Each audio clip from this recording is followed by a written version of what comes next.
সাকিবের দেশে ফেরার সব সম্ভাবনা শেষ। সাকিব আল হাসানকে বাংলাদেশ ক্রিকেট দলে নেওয়ার জন্য ক্রিকেট বোর্ড চেষ্টা করছিল। সাকিবকে বাংলাদেশ ক্রিকেটে খেলানোর জন্য বোর্ডের সর্বোচ্চ টেবিলেও আলোচনা চলছিল। সাবেক ক্রিকেটার খালেদ মাহমুদ সুজন, মোহাম্মদ রফিক থেকে শুরু করে প্রায় সব ক্রিকেটাররা জাতীয় দলে সাকিবের প্রয়োজনীয়তার কথা বলে আসছিলেন বিভিন্ন গণমাধ্যমে।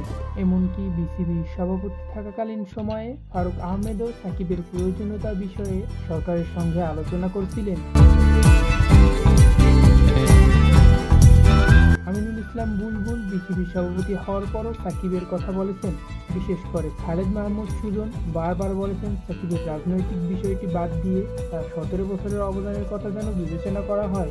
গত 15 আগস্ট সাকিব তার ফেসবুক পোস্টে জাতীয় শোক জানিয়ে তিনি একটি ফটোকার্ড শেয়ার করেছেন, যেখানে শেখ মুজিবুর রহমানের ছবি ও তার পরিবারের সব সদস্যদের ছবি দিয়েছেন সাকিব।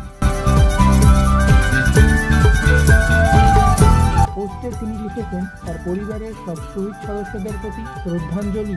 এই একটি পোস্টে সাকিবের দেশে ফেরার সম্ভাবনা নষ্ট হয়ে গেল কিনা তা নিয়ে দেশের ক্রিকেট মহলে আলোচনা সমালোচনা চলছে। দেশের প্রয়োজনে সাকিবকে ফিরিয়ে আনার সম্ভাবনা উড়িয়েও দেয়নি কেউ। 15 আগস্ট শ্রদ্ধাঞ্জলি জানিয়ে সাকিব কি তার দেশে ফেরার দুয়ার স্থায়ীভাবে বন্ধ করে দিলেন? সাকিবের ফেসবুক পোস্ট সরকারের নজরে এসেছে। ক্রীড়া মন্ত্রণালয় সূত্র থেকে জানা যায়, এখন তারা সাকিবের ব্যাপারে আগ্রহ দেখাতে রাজি না। মন্ত্রণালয়ের সূত্র থেকে জানা গেছে, যতটুকু সম্ভাবনা ছিল তা শেষ হয়ে গেছে।